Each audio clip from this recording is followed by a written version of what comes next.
Welcome back to another episode of A Record of My Father. Today, we got a request for a topic called civility.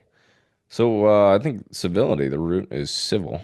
I think we're talking about manners here, right? What are we Well, talking I about? think I would say yes, but let us go in. And do you mind if I sent it to you, right? What did you send to me? I sent you the request for an article on, do something on civility because of the way that we are today with the back and forth with politicians and everything like that, and everybody's on a hate train. It Yep. seems like. Oh, inauguration is today, by the way. We're recording this on MLK Day and the inauguration day. Well, this came from my sister, Leslie. Thank you. And says the topic for a podcast: civility, respect for one another, love thy neighbor as thyself. This is sort of a little biblical. Do unto others as you would have them do unto you. What happened to people agreeing to disagree now seems more nastiness. Maybe me, just some thought. No, it's not just you. It's all of us. Oh, it's the We world. Yeah, maybe not yeah the world, more so nationwide, I would say. we seem to think that it's okay to attack people for their differences, and I think that that's we don't we've tend it from my perspective. It seems like we have stopped looking at things of how we're similar, but more about how we're different, and we're really focused that on a nation because we're looking at it as it's not only because you're different, but a sense for blame. If I don't have what I want, it's because you use those headphones, or you sit in a yellow chair, or whatever the hell. Oh, funny enough, too, is that my headphones are actually working today. They were Yeah. broken the last time we did this. But I think what you're talking about, too, is the difference between politics and policy and how sometimes the Yeah. policy is really good, but the politics are not. Hence why the Democrats lost in this election cycle, right? And I think that a lot of times now, more than any time really before when I was a kid or what have you, is that you have people identifying and worshiping political candidates before themselves as human beings, right? Yeah, I would say it's I'm a nutter first, and then I'm a brother, sister, an uncle, a cousin, but I'm a nutter first, and it's like, it used to be. I mean, I can tell you, growing up, I remember the first election I remember was Wallace, Humphreys, and Nixon in my household. My brother was for Wallace. My father was for Nixon. My mother was for Humphreys. How old was So your brother at this point? he would have been 18. It was like his first Oh, election so he he was was voting in. 18. Okay, gotcha. Yeah, and I thought this he is was in like like 14 or 15. this I is in was laughing. 68. This is in 1968. He was 18, so he was going to face the draft, you know. And I think that one of Wallace's things is, don't do something with the draft, or I don't remember I don't remember the platforms. I'd be pretty much making it up as, I do that about half things in life, but it seems like that's not the right thing. But I think that even then there was nobody, it never came home.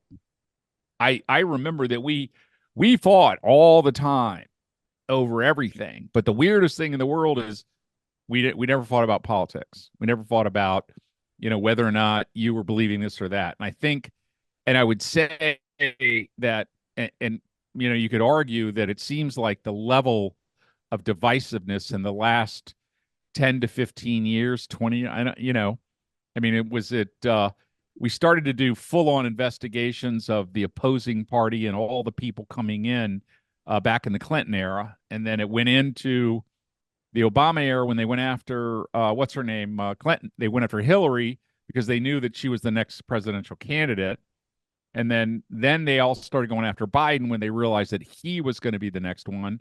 And I see that on the Republican side, they've actually gone after Trump ever since he left office. And you can, and we could all argue about merit for the reasonings, and I would argue that the merit was there in some cases and it was not in others. So, you get it, you can get in the minutia and say, well, this was political, and it's like, well, if you broke the fucking law, it's not. I mean, I don't care if it's political or not.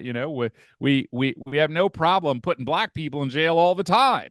You know, so and that's borne out by the statistics of those people in jail. and those people that get stopped and those things. But it's like this seems to be a new level of divisiveness. Well, there's And also the whole thing that he did a lot of illegal activity, but then he never served jail time. He was right. impeached twice, Yeah. allegedly. Not No, allegedly, he not was, but allegedly. yeah, That's I fact. misspoke, yes. But at the same time, there's no repercussions for it, so why should they even care? And I kind of understand that. I mean, when somebody doesn't serve jail time for the crimes that they've committed, are they really a criminal? And I think that that is an Right. interesting kind of thing to look at, right? Yeah. Yeah. Yeah. Well, if there's no consequences for bad action, should should there be uh why would other people care? And I think the thing that you have to worry here is that a lot of people with that person were pardoned who had done bad actions. But if you look back, Trump wasn't the first one to do that. If you go back to the Reagan years, uh, a lot of people on Reagan's team were indicted and were given jail time. And Bush won at when he took office, pardoned them. They had fraudulently taken money from the Treasury and diverted it to the Sandinistas because we wanted to have a different person in charge down there. They needed money. And we're using the money to, I forget what it was, is like we paid the Iran, it was the Irans, we were paying the Iranians and or giving them something. They were giving us something, and then we were swapping something with the Central American team, and they were giving us drugs, and then the drugs were going to the inners. I mean, it was just like, but Yeah, it but was crazy. but people It were was wild. caught, people were tried, people, and not just like people like you and me, but I'm talking about you know the top layer of the secretaries, the people that directly reported to Reagan, uh, were given were convicted of felonies, and and they were pardoned by uh, uh, Bush one. But the weird thing is that Bush one was vice president during Reagan, and so his face and all of he was fully into doing just that. He was part of the dirt, and I think that the thing that's different that you see is that it's gotten much more public and personal in the political field. It seems to have, Well, I'll you never know. forget when I was in history class in 11th grade. And I think this was around the time that Trump and Clinton were running, right? This was coming down to Mm-hmm. the final moments. And Yep. what happened is he was talking about, he's like, yeah, my plumber had a bumper, and he was a Democrat, my history teacher was. He had a bumper sticker, pro-Trump bumper sticker, was happy about it. Didn't never talk about it with me, but as soon as I saw that bumper sticker, I fired him. And I think that that right there is the most Wow. shallow notion part. If you're trying to be liberal and progressive, you're trying to shape the U.S. around what you think is the proper way to go. I didn't realize hatred of another human being who happens to have a different political point of view is how we move forward, right? I think that that Right. is kind of the most sitting on or No, no, stepping on no. your We toes just thing. mean the other side. We don't mean us. Yeah, I don't I never understood And that. I I'm like, think that if you that's are trying to change things in the US, I don't understand how your rooted hatred for another political candidate is going to move things forward. I think if we call them stupid, that really brings them to the table. I've never understood it. I really, and I still don't because it's gotten worse since 2016.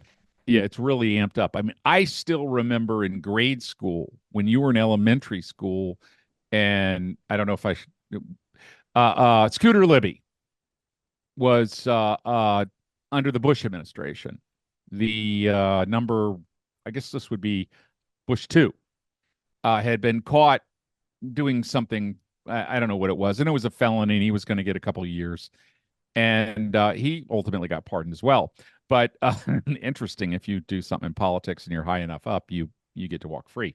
Note for all future people who want to commit crimes, get in the highest level of the political family, and then you will get pardoned. Oh, it actually doesn't Any, have to be just political, though. It could just be the highest yeah, socioeconomic class, and you'll never go to jail. That's kind of right. how it goes. If you give the right amount of money to the right person, that and it filters to the right people. you will get a consideration. Your name will be on the list that's put in front of the president for pardon. Same thing in a governor, same thing, if it's a state crime or if it's a federal crime, it has to go to the president. If it's state crime, it goes to the governor. And the governor can do the same thing. And it seems like most of the time when the governors pardon, they pardon because of political, they've heard grief. They've gotten they've gotten it's they will not pardon somebody if it's negative to them politically, which seems wrong to me. Well, my question is to kind of get back to what you were saying about your household Yeah. when Wallace and what have you. Yeah. Was there an obsessive nature for a political candidate then? Uh, I mean, my brother had bought the Wallace hat and the Wallace tie, and he wore it to school and pissed people off about it because Wallace was a really well-known racist, you know. But this was 1968, and this is the height of, uh, uh, there's a whole lot. This is when Martin Luther King was killed, and I believe it was 68, and it was right around that time. It went a lot of horrible, horrible, huge political things were happening. All the hippies needed haircuts. Uh, so it was very divisive outside, but it it it wasn't within our family. I don't remember it, and I think it's because we didn't have we didn't have money. Like you can't think about things like what the political system's going to do to you if you're working 8 hours a week. You you got to go to work and you got to make a check and you got to get home and you got to watch kids and you got to feed the kids and you got to make sure the lawn's mowed and you got to do the laundry and you got and by the time someone says political, you're like you got 8 minutes on a Saturday to say uh uncle. To that Make me point, too, work. there was somebody that was working on a project of ours, and we got into a discussion about politics, and he was like, "Why should I care if I've never really been helped out anyway? When they've Yeah, never cared about me, why should I care to have an opinion?" And I thought that that was kind of interesting. I'm like, one, well, you're not a woman, so that would be kind of the right. difference. That I mean, that right there, you're kind of having an opinion for other people on a lot of these issues. I think, Me, I depending mean, on Mhm. yeah, because my opinion is fully driven by what I think is right. I don't For other people, yeah. right because politically I'm not for the current guy if I haven't said it, but he's going to give me a tax cut.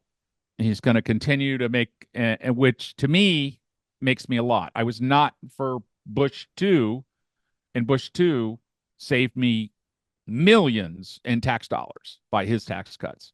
But I was against it not because it was I felt that and I still feel that the those individuals are more concerned with either themselves or the their their initial and their donors, their big donors, and getting reelected or being in office again and keeping the status quo, which I think that's on uh, both sides as well. yeah, I think yeah, that that's yeah. on Oh, both yeah, yeah, sides. yeah. No, there's no. I think the thing is though that it's not equal. I would disagree that if you were to say, well, they do it too, and it's like, okay, if I lie 5 times and you lie 5,000 times, we're both liars. Can't argue that. But are we the same? And I would say no. And it's the same thing that if I murdered somebody and you murdered 1,000 people, are we're both murderers, no doubt. We can't argue that. But are we the same? And my contention is no, because there's degrees, and there's degrees in lying, there's degrees in cheating, there's degrees in stealing, there's degrees in ethics. I mean, I can understand an ethical lapse. I can understand one. I can certain things. I mean, certain things I don't understand. I don't understand. Uh, what is it? I don't understand cheating. I don't understand cheating on your wife. I wouldn't, or husband. I don't. I can't ever. To me, that would be you broke an eternal trust. That's a moral ethics kind of deal. Well, yeah, yeah, Yeah. but I think a lot of this goes into people's ethical considerations, and it's like, and that's why you're hearing a lot of people from the a large class saying that we need to go back to religion where there's ethics, and it's like there isn't any ethics there. Well, there's a reason I why there's a separation between church and state, right. right? There's a very solid reason. I'm not advocating that. I'm just advocating a more ethical pathway. And I It seems think like that people are finding out more too these days. I mean, with your 24-hour news cycle, and people are always trying to make a quick dollar on a headline. And I think that that has really led to this obsessive nature that Americans have for their political figures. Also, it either being it's a two-party system. And people say, oh, well, you have the internet. No, not really. Not really. I don't think it really matters.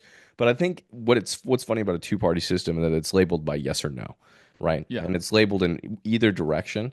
And I there's think no that gray. yeah, there's no gray, and I think that that's what makes the decisive hatred in American minds now so prolific. I think that that's Remember really the why it is. you're either for me or against me.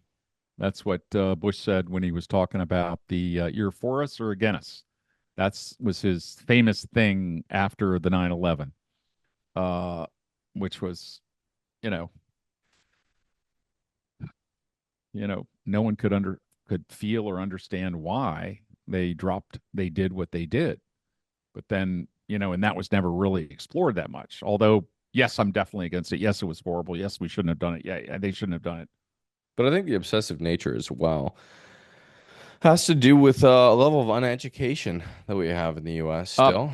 And also, but it's kind of interesting. Misinformation is I would say that, I mean, I've talked to really intelligent people that are they're very honed in what they want to believe, and when you bring up something that's counter, they move away from that and they move on to the next thing that is a different point, but it proves their overall philosophy. It's like if you say something bad about Trump or you say something bad about Biden, uh, when you talk to people about him, well, yeah, he's senile, but he's not really senile because that's only a little bit and that's not very much. And actually, he did this and we got the best economy and we got this and we got this and we got this. And it's like, well, you're not really addressing the issue.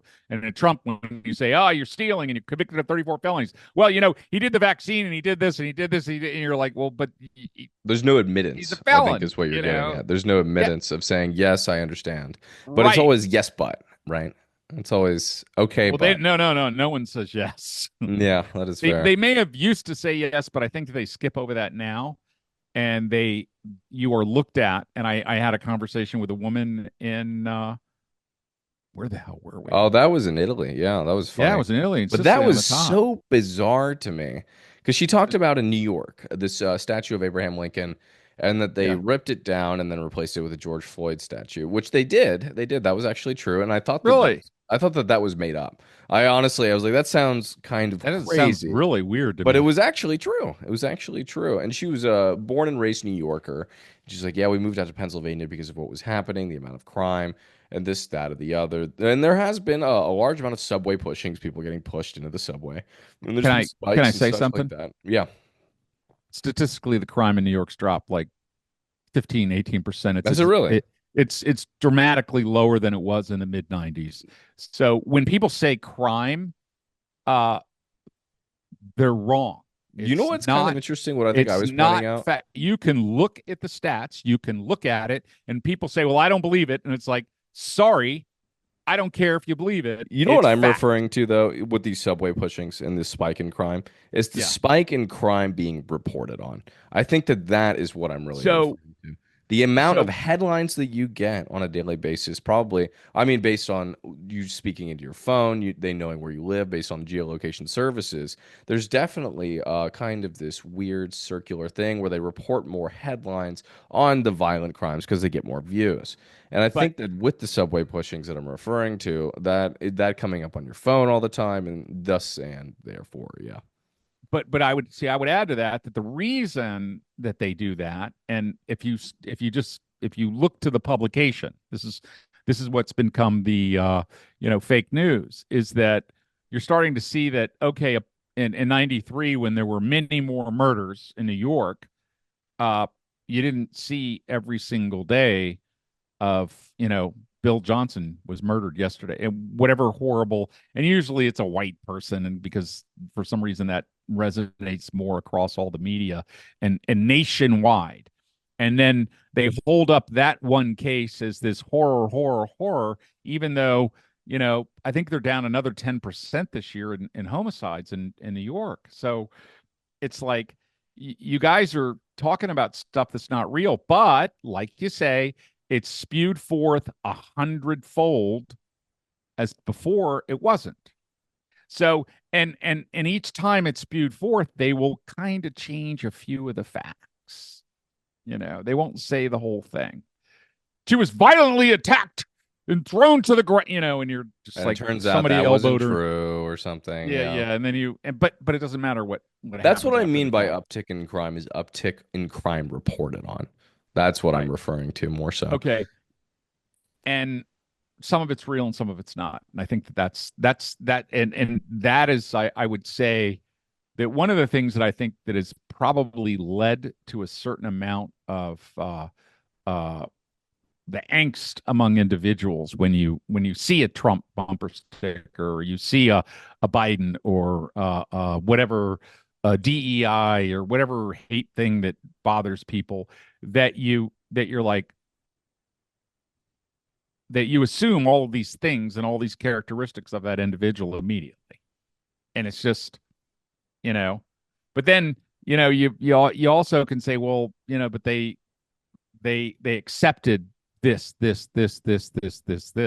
and it's so you can so some people can you draw conclusions by someone that someone supports, and then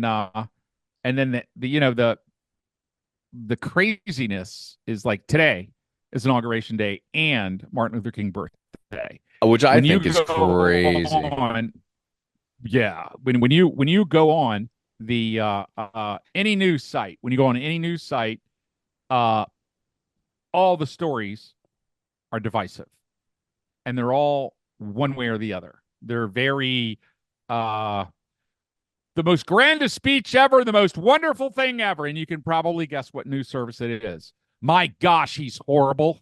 Look at the way he looks down on those people. And you're like, they're judgments. They're personal judgments made by people that are talking heads that are not really news people. I mean, if you were to go back to the 60s when you had better, more, you know, there wasn't as much opinion, and now opinion sells really, really, really well. Uh, and hateful shit sells really, really, really well. And anything, I see it all the time. I see they post up a right wing person and they say that he's pro, just a picture, and it's an MI, it's on Facebook or whatever, or they post up a left wing person and they say that he loves Trump and all this kind of stuff like that, and you're just like, and then people immediately go, I hate that person because they do that, and you're like, but it's not true. I just wonder if And we're it, ever going to come to a point to when we can actually delineate fake from real. And I think that it's only going to become a greater issue with the advent of AI. And I don't know yeah, that there's going to be some certification tool. There was in 2016 somewhat, but not really, because there and was now they're going away fact from it checkers even on more. Facebook and Instagram, but it didn't really work that well. Well, I guess the question is at what point do you lose the trust? And you when you look at, for instance, I'll immediately go to the right wing, and you go to the left wing and say they said the same thing. But the right wing, Fox paid $750 million for lying about the election, lying.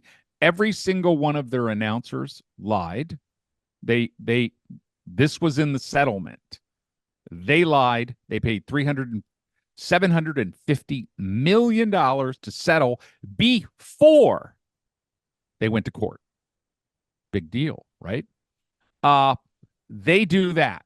NBC more recently, uh, left wing or leftist, whatever. Uh, they paid 17 million to Trump directly for I forgot, saying whatever they did. They Slander or insulted him, something. slander, insulted him, whatever those. But you're like, does that does that make you question what that source is putting out? Because when you look in the 60s, if a news service was caught, I mean, Dan Rather was fired from I think ABC or whatever news service because somebody had not fact checked a story that he presented. Is this what you're referring to as the fairness doctrine? Is that what this was? Yeah, and it used to be like I hate the idea now that we have sources, and I wish that there was a way to sign up and say, okay, these six sources are considered news. They've ascribed to the fairness doctrine and they do this, and everybody else hasn't. Like, I saw Facebook now, LinkedIn's gone wacko crazy with just I mean, I saw it posted this morning. I thought it was funny as an aside. Uh, 7 reasons women are rejected by men On LinkedIn. on LinkedIn. On LinkedIn. And I was thinking, like, so is this, like, what does this have to do with employment? What I hate too, more so than anything, is the advent of short form content on a professional website where you and other people, either you're an employer, an employee, Mhm. and you find work and you see people's, I don't know, career kind of goals being met or reported on, and you see short form video content on these professional websites. For And I instance, think that give that me is so ridiculous. like Because what? TikTok kind of created that, right? It When was somebody really comes on, fine hi, I'm before really that. great, and this is what I do. Exactly, but it's about a 5 to 30 second video, maybe upwards of like a minute and a half. Mhm. But it's a commercial. It's a commercial from an uneducated person telling you how to run your business. And I think Oh, that that where that they're yeah, selling sources and saying that, hey, the best way to make $1 billion in this business is to follow my tips. And you're like, okay, so why would you share your tips with everybody for 29.95 if you're a billionaire? I was thinking I that think that that's hilarious. If you're such a good businessman, why are you selling me something? I Nobody see asks me that question. I see tons of professional short videos on LinkedIn where they come in and they say, this is the deal and this is what we're doing. And it's 30 seconds, or they have some meme about Steve Jobs, when he goes up there and he talks about this is what we're making and this is great, and and I mean, they used to be full-blown commercials, and now they're cut down to, well, they know that you and I love to do Well, this. the average video attention span now is like 3.5 seconds. So that's why they edit Wow. all of those things. That's why you see those quick edits Yeah, on in one video. Is 3.5 seconds here. Maybe it's even as low as 1.5 seconds is the average attention span time, and right. that's why you see them sliced up so fast with different kind of Do you transitions. Now, how does that, I mean, how do you think that affects people's civility? I mean, I think that it's negatively affecting. Patience is not what it used to be. I'll tell you that much. I Right. don't see nearly as many people fishing as I once did. I understand where you come from. However, have you considered? You don't hear that conversation. I Yeah. understand what you're saying, or I don't understand what you're saying, and I'd like to learn more, you know? Or I see you as a human being first. Did you grow up in a certain background? Because my most prolific kind of thing that I thought of was George, right? George Right. was a Trump voter in 2016. And then I took a minute actually to understand and see him as a friend first, and that his parents Right. grew up during the Lebanon Civil War. And that from a lot of times, when you have a very authoritarian government doing a civil war regime, they tend to vote more towards Republican or authoritarian power because Right. that's what you grew up in, and Safety. that's what saved you from. And that's when I talked to George, and he's like, "So many people stopped talking to me. Why didn't you?" And I explained it to him that I chose to see your background first, and then therefore, like we So still you are gave a friends shit. today. Exactly. Yeah. And it's like you're willing to sacrifice your own friendship over a man that you've never met in your life. And it's almost like a god complex at some point in the political spectrum now, but But we he didn't don't. but let me ask you this. Was George wearing a Trump coat, a Trump hat, and No, Trump no. socks? And did he But just he was voted for a the very guy? avid, very supporter. He still is. Yeah. Yeah. Hmm. Wow. But that's also, I could be the same way if I grew up in an environment where my parents voted for somebody, right? People forget that you are raised to believe certain things in certain Right. aspects. Well, I mean, And we get our people say, "Oh, you shouldn't be so weak and uneducated." But when your whole complex of where your emotions and your understanding of the world came from is also rooted in politics from your parents, how could you not believe that, right? I don't right. understand that. Well, we get rebellious around high school, and that's when you start to really change because you start to look at like they don't know everything, and I think that's when people start to either they they they're the ones that are going to guide me, and I trust them to guide me or uh, they don't know everything. I want to learn what they don't know because they're restricted to this their own universe, and I think there's more out there, and I'll go look. And I think that mine were politically, I think, savvy. They're relatively well educated. Uh, I do not ever remember my family pushing any type of you have to or you should vote for or how you should was never brought up in our, we were all about, you know, making rent. There I think was that no, curiosity to some degree, as you're saying, is a privilege to be yeah. able to look outside There of you what you go. were already taught. Once you get like by the time I was 17, 18, they didn't worry about the financial side of things. We were much more stable, Then it was just more internal hostility, hating each other for the reasons that we hated them, So you got deeper into that shit. Anyway, yeah, which was and then you got people question, and I question the world. So, and I question everything. And I mean, it pisses you off. It pisses your mother off. It's like, I You are don't inherently a trust, skeptic, yes. I don't trust anything. I don't mean this in a rude way. And I think that it's wrong when, when you say, if you said, Dad, the sky's blue, and I'd be like, yeah, it is. But I would look, you know?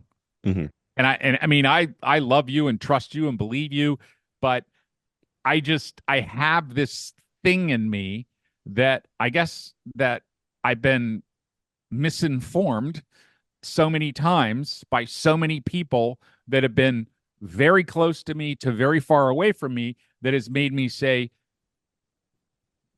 I trust that it's blue, but I'm still going to check. And it's the same thing. And I think a lot of people are like upset. People get upset with me and for justifiable reasons that just because they said it, and if I start to question it, then they get upset. Why are you questioning me? It's like, well, because I want to know what you did to come to that conclusion. And that bothers people when you ask them questions about how they got to the conclusions that they reached, because some of the times they didn't do a lot of due diligence. They just heard. Well, I heard that. And it's like, well, do you realize what that's worth? Well, I think your skepticism, do you think that your skepticism to some degree is rooted in coming from an impoverished background? Do you think that that is part of it? Or do you think it's more so something else? Uh, I mean, a lot of the current Trump followers are people that don't have a lot, and they're so I would never be a bandwagon carrier. I never liked the strongest person in the room, Or why? or me, Yeah. because they took advantage of other people. And Okay. I mean, in almost every case I've ever seen where there's been a person that's strong, I would see that they would misuse that power in some way or somehow, no matter what. They and not necessarily towards me, towards others that I think they shouldn't. Well, I think that that's You the know, case of Bush too, as well. When you look at this guy that comes down from Massachusetts to Texas and he's not doing very well, and then he manufactures an accent and he starts winning local elections. yeah, And he came from a stark amount of money as well in a political hmm background, as did right. his father. And Nah, he's a so I good old think, boy. but isn't that crazy that that was a manufactured accent, My which I am opinion, shocked by. my complete and utter whole opinion of George Bush the two was formed when I was visiting in Austin, and I was doing a show, And it was at the end of the day. It was like 7 o'clock at night, and they were having a local news program, and it popped up on the TV. I'm laying in bed, and I'm like, I got to get up the other day, and I see it, and this convinced me of what kind of a person he was. He was the governor at the time. They were there was a very, I think it was White Rock Lake or another lake that was in Texas, where very, very wealthy people lived around the lake, and they had acres, and and I'm talking multi millionaires lived around the lake. Well, here's the problem. Connected to them were people that live in trailer parks that lived there for 100 years over time. All around the whole area was a poor section of people. The rich people moved into Great Lake. They bought the lakefront property, 1 acre from each one of the people. They owned the lakefront property. So what was on the table at the state level was a change in tax on property in this region. And what they were doing is they quadrupled or centupled, whatever the hell it was, the tax on people with property in this area that were not connected to the lake. I remember hearing something about this. Yes. So you're like, that's stealing, because here's the thing: you're the trailer park owner, right? Well, you now have to pay 5 times the tax to live in a trailer park that isn't in front of the road. So what are you going to do? You're going to sell your property. Well, but you can only sell it to who? You can only sell it to one person, the guy that's connected to the lake. So you have a buyer who can basically just rape you, and it was all done through the government, and those people petitioned the government, and he did the wrong thing. And the state legislature had the bill. It went there. It went through all the process. Nobody fought it. These guys were rich. They had donors. And it's just, and that to me, I wouldn't sign that. That I would like, you guys, no, buy it, pay a fair price. Don't be, my God, that was horrible. And you could see it because they were talking to the people in the trailers, and it's like, well, it was worth such and such before the tax, and the tax was coming, and we think afterward that we won't be able to get but a small portion of that. So a lot of people were selling out below market value to those people before the law came into place, because they knew after it came into place, their property would be worthless. And so you had huge tracts of land that were sold to the people that were on the waterfront for a very little bit. And it was just heart-wrenching to say, I've lived here for 4 generations. And you would see it's kind of a broken down house. It wasn't a pretty place, but it was 8 acres, and it was in the woods, and it was beautiful. And all their kids have been raised there, and Grandpappy Johnson and Billy Bub and all the other motherfuckers were there. But it was like they took that away. That's a very similar thing, And it and just that is makes you happening in cry. Jamaica right now, and that Yeah. 95% of native Jamaicans don't have access to a beach because it's sold on private, what is it, Wow. hotel land or yeah, Wow. hotel land. That's sad. And I think that that's really sad. And by Yeah. 2050, 100% of native Jamaicans will not have access to a beach. Well, you live in LA. What about private beaches there?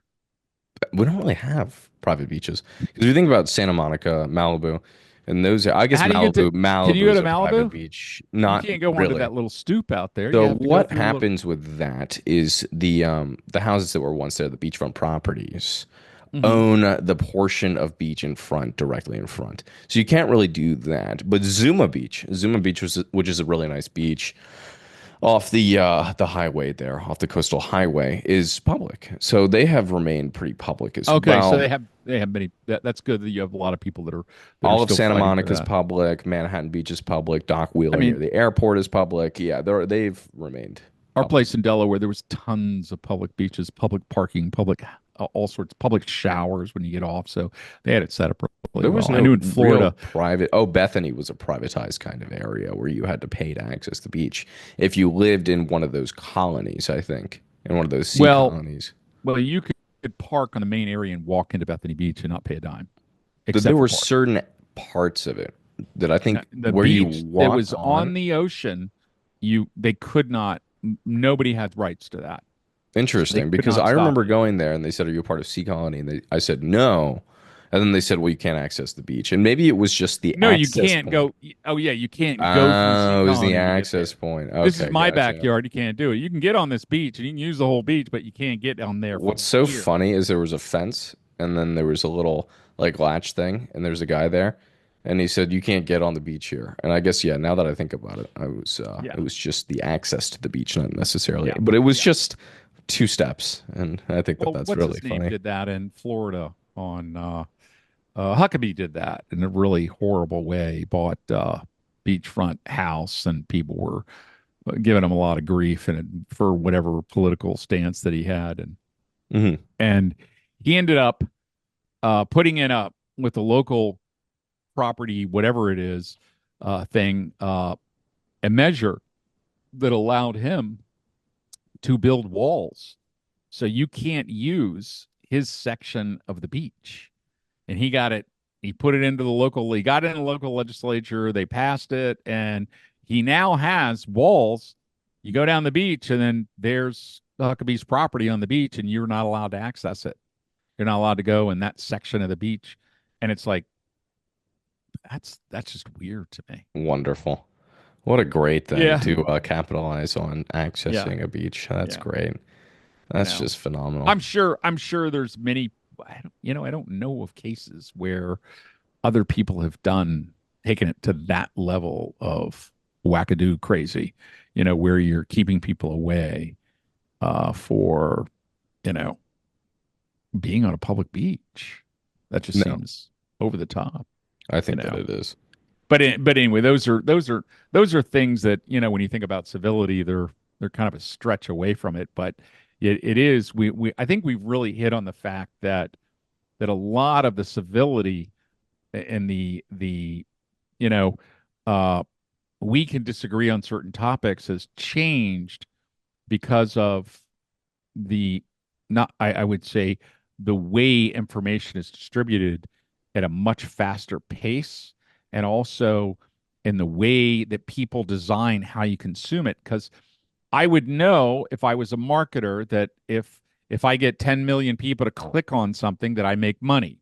So what I'm going to do is say I hate Jesus, and just say something. It doesn't matter what I think. That will draw the ire of millions of people. Or I hate Muhammad. Let's say that so I'm equitable. Or I hate atheists or whatever. There's not as many people that are going to be against that. But you go after a big group, you say a horrible thing, you post it, and then you make money. And it's like, because people and the people that click on it respond to it and say, you don't know, you didn't read this, you didn't spiritual, my child was saved, and all the different things that will go in each one of those that say, well, here's why it's not factually correct. Here's all the people that God has saved and all these things have happened. Here's all the things that my God have saved and all the things that have happened. And it's like, you, but all those people responding are basically just feeding money to the one guy at the front end. And I see this over and over and over. I see it a lot on Facebook now, and it's just like you just or someone posts a meme, like a picture of someone, and the very first comment is something incredibly derogatory about them. And that then gets 400 comments because somebody looks at it and says, "Oh, that's a beautiful picture of a Monet painting." And then they go down and they go, uh, uh, Monet raped little kids or some really just ridiculous statement, whether it's fake or true, doesn't really matter. Well, I think the Uh, problem too is in 2016 we started seeing the uptick in Trump doing absolutely anything on a daily basis, and I think that that was really the beginning of the end with the 24-hour news cycle, which was already terrible and toxic.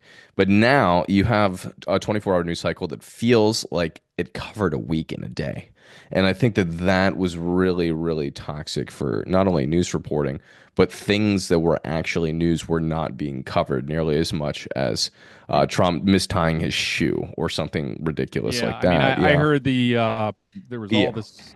the hat that Melania wore, and I'm just Exactly. like, Oh, her sweater wasn't right or something what like in that. the And I'm like, when did this become CNN applicable? When did this become news that I don't know she's fat, who he's took bald, over? she's Yeah, this, he's that. It's like, no, it's not. What is it to something? It's the content of your character.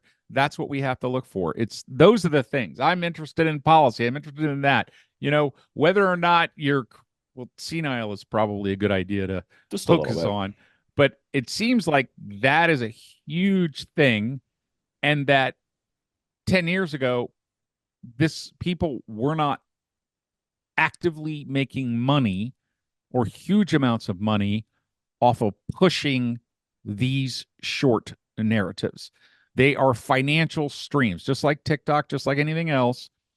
Facebook makes money and when they'll look at you and they'll say, what's the best thing to do to get number of clicks up? And number of clicks up tells advertisers that eyes are on a particular thing. And then if there's more eyes on a particular ad or a particular thing, that person will actually pay more money. I've actually bought advertising on Facebook and other things. So you know how you pay, and you can pay for all sorts of different levels, looks, clicks, whatever, just being exposed to. Well, the more people click on it to go into it, that makes them more money. So there's a driven thing from Facebook to put more outrageous things on there to a certain level. And I think that the idea that they took away the fact checking, that I think that Twitter did this, and it really bit them in the ass, because you look on there now, and I've been a Facebook user, sadly, for years and years and years. And for me, the best thing in the world about Facebook was the idea that about 75 people, I think, in my group, 20 of which are family, I would see when their birthdays were, which I never kept track of. Sorry. I'm Sorry, so Zach. bad at birthdays. I didn't know your I'm birthday. so Uh, terrible at that. when you did something special, when you had some big event, and you were like, and I'm your, not my son and my wife, but my cousins, my cousins' best friends that I meet at weddings and stuff like that, and I could keep up with them. And those things, that's what it was for, was that proliferation of increasing my circle of people that I got happiness from. And I Well, think it's that's also a great. facade because it kind of implies that all these people are your friends. And No, I no, think they're that not. They're not. exactly, but I'm saying They wouldn't loan me money. the interface implies Yeah, that. And I it think that that does. was really interesting selling point for people that were lonely and that they kind of didn't or weren't able to get outside. And Old people. therefore, yeah, there you go. And I think that it really caters to that And demographic. now the problem is, if you go on today, if I want to see a post from one of those 75 people, it's one every 25 entries. I hate it. I hate that And so so much. 24 entries are uh Commercials. Donald Trump pooped wrong. Obama killed a child again.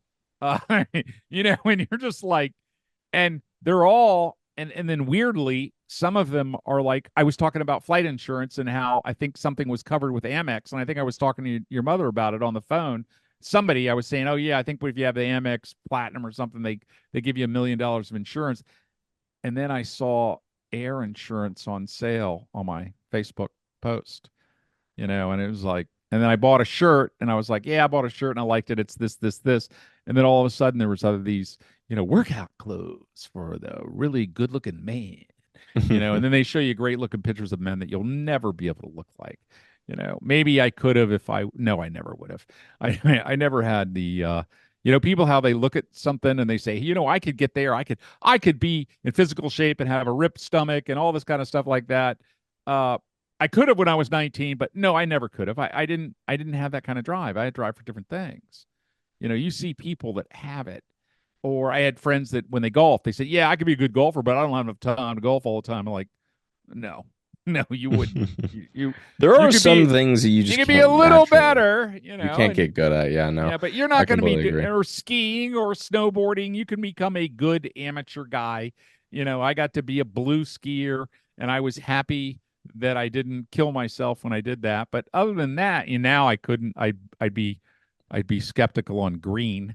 People But forget how long athletic endeavors take. Because skateboarding in itself, you don't get good until like 10 years in. Like, it's yeah, crazy. Like, yeah, skateboarding, too, is not a natural kind of bodily movement like soccer is, where you're kicking a soccer it's ball.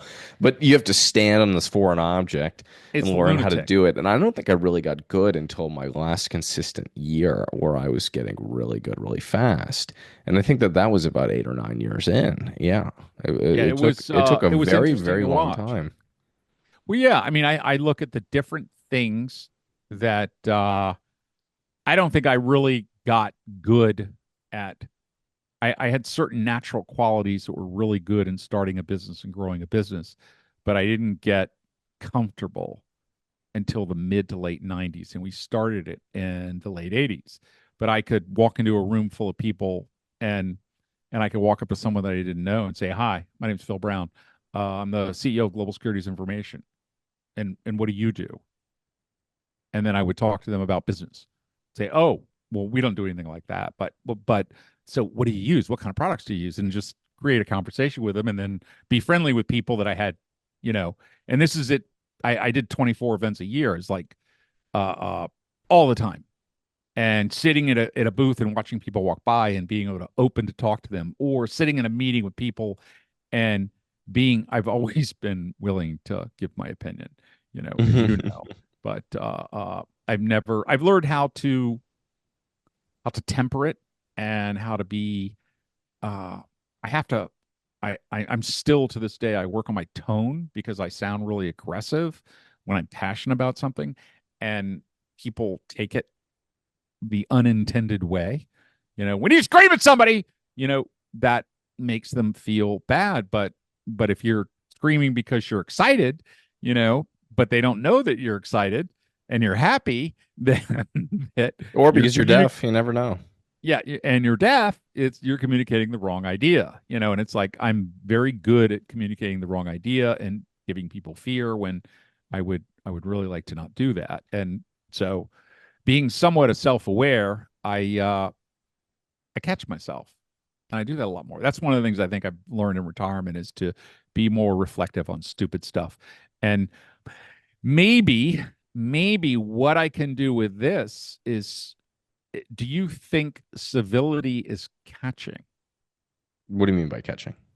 I mean that if you and I are nice to people, because I was sitting in a car the other day with someone that was remain nameless and said that, I let the guy in, I did this, and they still shot on me. And was just like, I try to be the nice guy, I hold the door, I do this, and people still shit on me. And I'm like, is that do you think that I think it's that catching in a very early age. I think it's a taught thing when you're a kid, one. But then I also think that there's this kind of deprogramming now that's going on with social media and all other outlets, where people that were once civil are not anymore. And right? I think that there's a kind of a deprogramming learning curve now, which is really sad. So you think that we could change civility in the United States if we did a top-down approach? Top down meaning. Meaning the president, the Oh, Supreme yes. Court, Oh, the yeah. people, Yeah, I the agree with you. titans. You know, I've decided to wipe out 5% of my workforce because they're underperformers. Uh, the civility in hiring, the civility in firing, the we say we love our workers, but we really hate them.